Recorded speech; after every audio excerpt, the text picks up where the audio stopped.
미국에서 새로 취업하기도 이직하기도 1년 만에 2배나 어려워진 것으로 나타났습니다. 올해 미국의 한 달 평균 일자리 증가가 6만 4천 개로 전년보다 3분의 1 수준으로 격감할 것으로 경고되고 있습니다. 란 드산티스 플로리다 주지사가 중도 하차해 공화당 경선은 도널드 트럼프 전 대통령과 니키 헤일리 전 사우스캐롤라이나 주지사 간 맞대결로 펼쳐지게 됐습니다. 조 바이든 대통령과 카말라 해리스 부통령이 여성 선택권 보호를 대폭 확대하겠다는 캠페인에 돌입했습니다. 미국에서 독신 여성의 내 집 소유율이 독신 남성보다 3%포인트 더 높은 것으로 나타났습니다.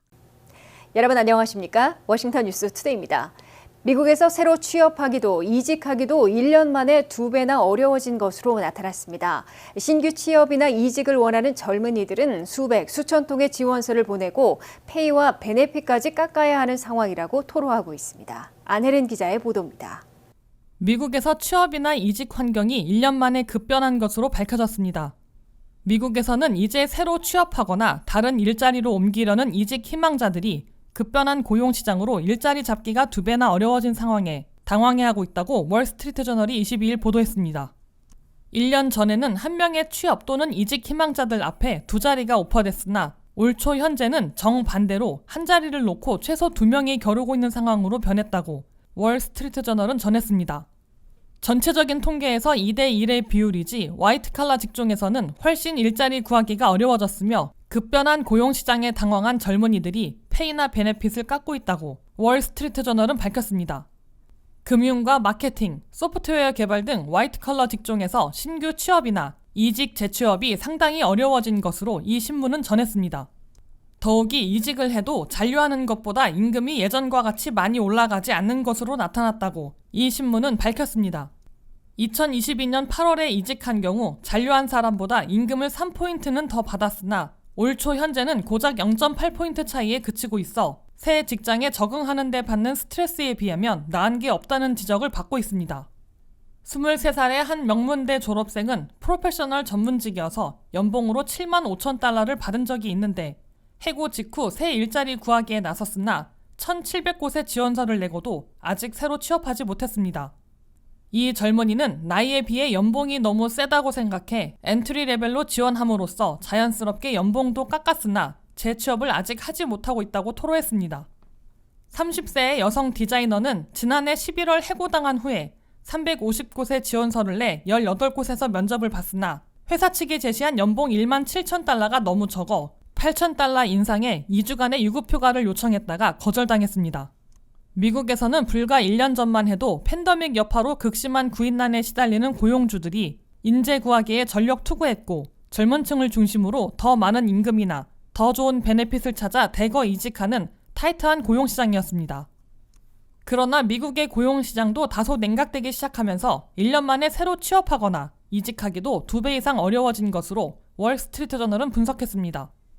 미국의 젊은 층 가운데 밀레니얼들의 92%, Z세대의 90%나 일자리 또는 직업을 바꾸고 싶다고 응답하고 있습니다. 이들은 일과 생활 균형, 즉 워라밸을 중시하고 물가 인상보다 임금 인상이 더 높아야 한다는 시각으로 새 일자리 찾기에 대거 나섰으나 1년 만에 급변한 미국 고용시장과 고용주들의 태도에 상당히 당황스러워하고 있는 것으로 보이고 있습니다. WKTV 뉴스 안혜린입니다. 미국에서 2024년 새에 가장 눈에 띄는 체감 경기로는 한 달 평균 일자리 증가폭이 6만 4천 개로 전년보다 3분의 1 수준으로 격감할 것으로 경고되고 있습니다.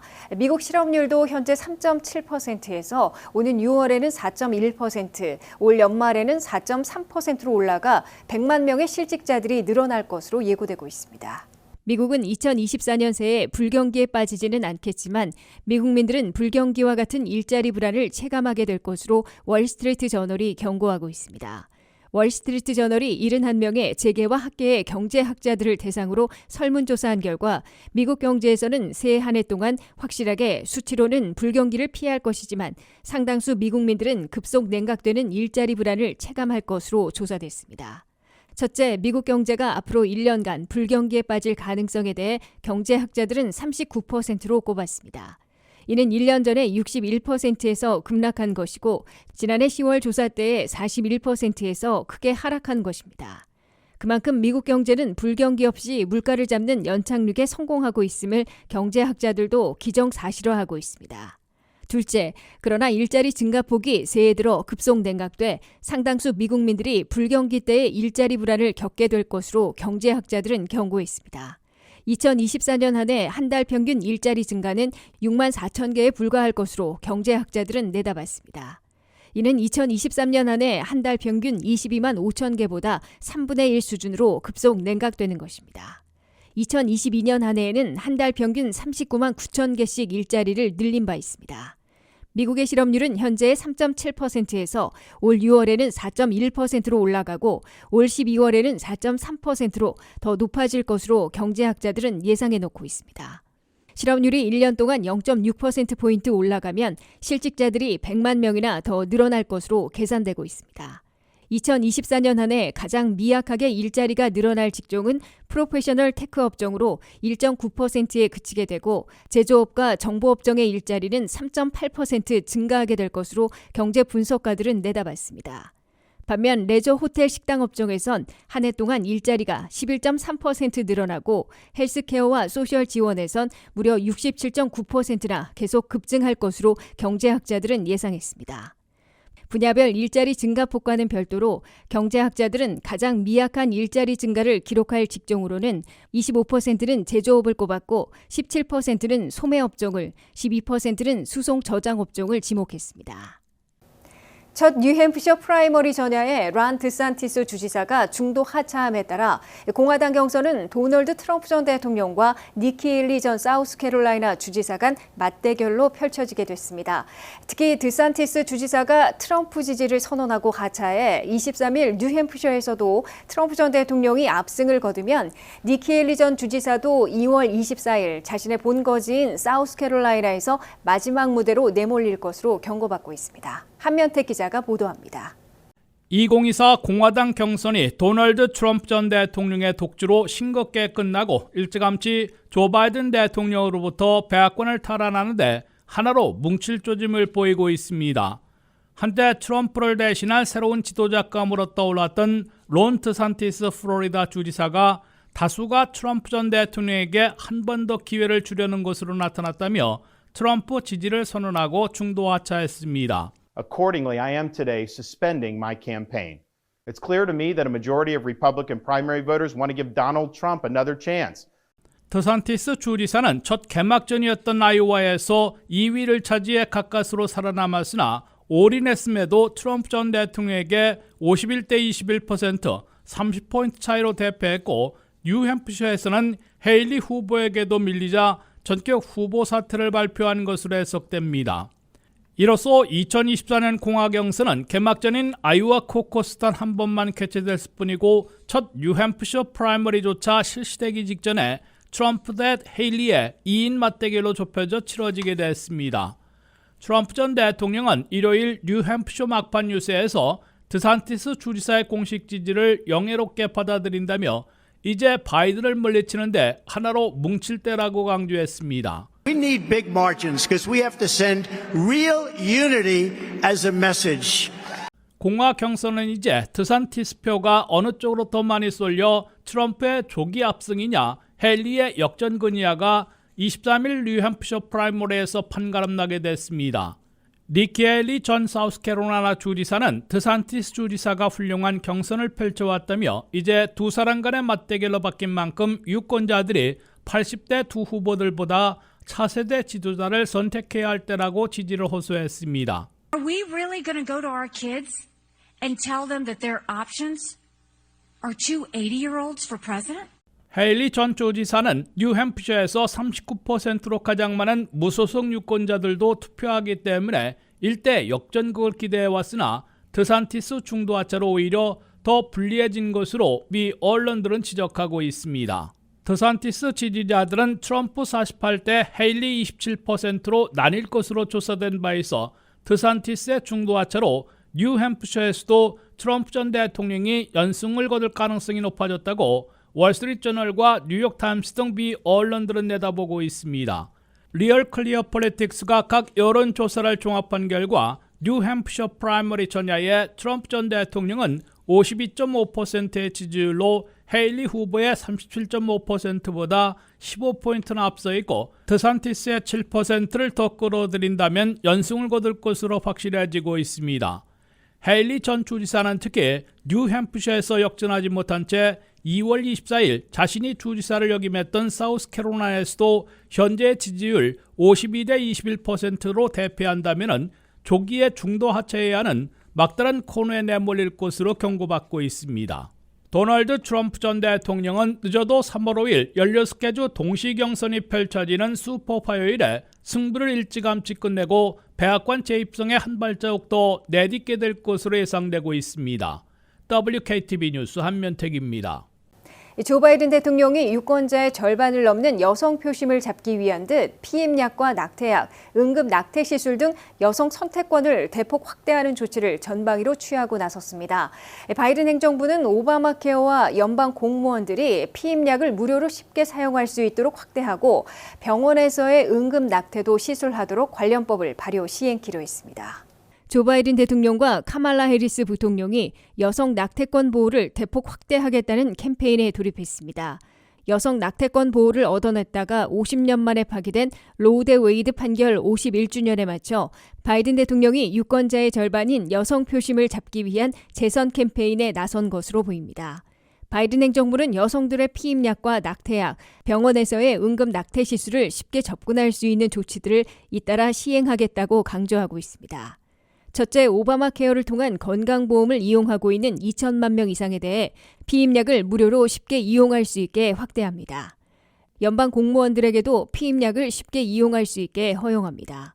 연방보건복지부는 각 민간 보험사들에게 서한을 보내 모든 피임약을 무료로 이용할 수 있게 커버해줘야 한다는 점을 통보하게 됩니다.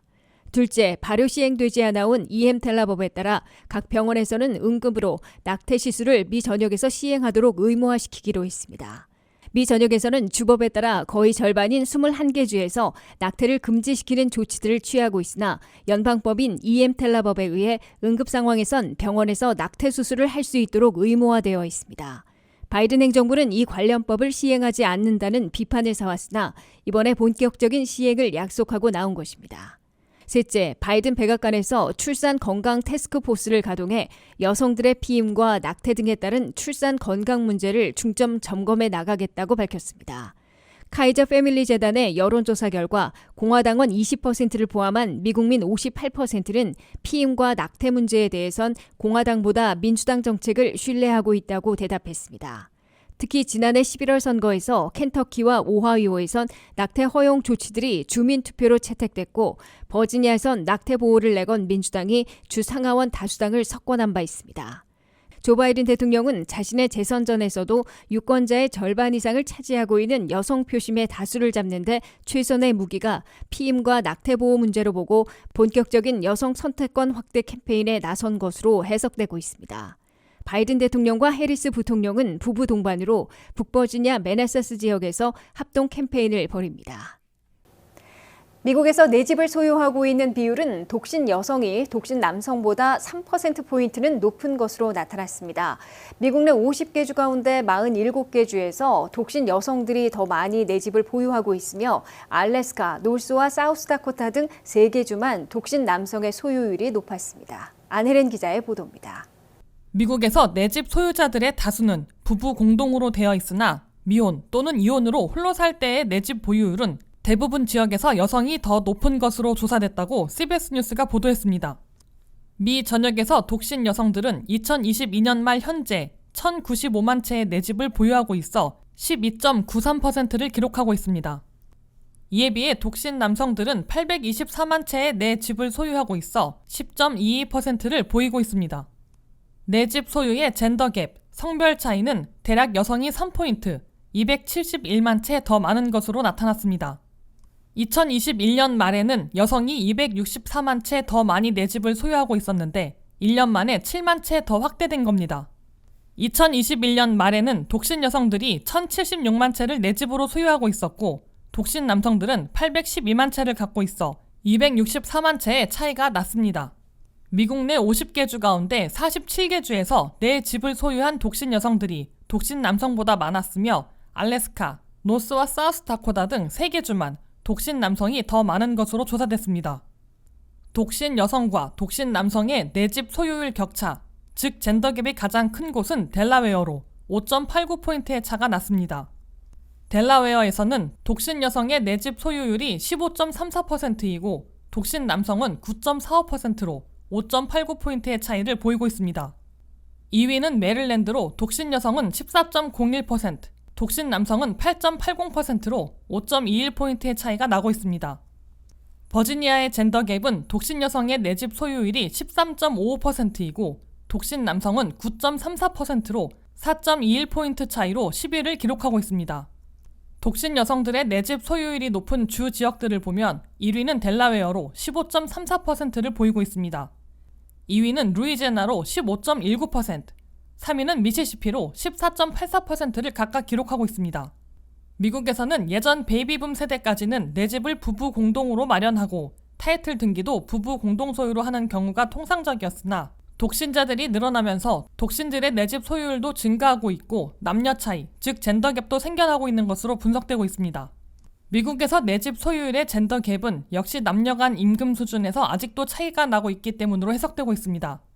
미국에서 임금 차이는 2023년에 가장 좁혀진 것으로 나타났으나 아직도 남성 1달러당 여성 84센트에 그치고 있습니다.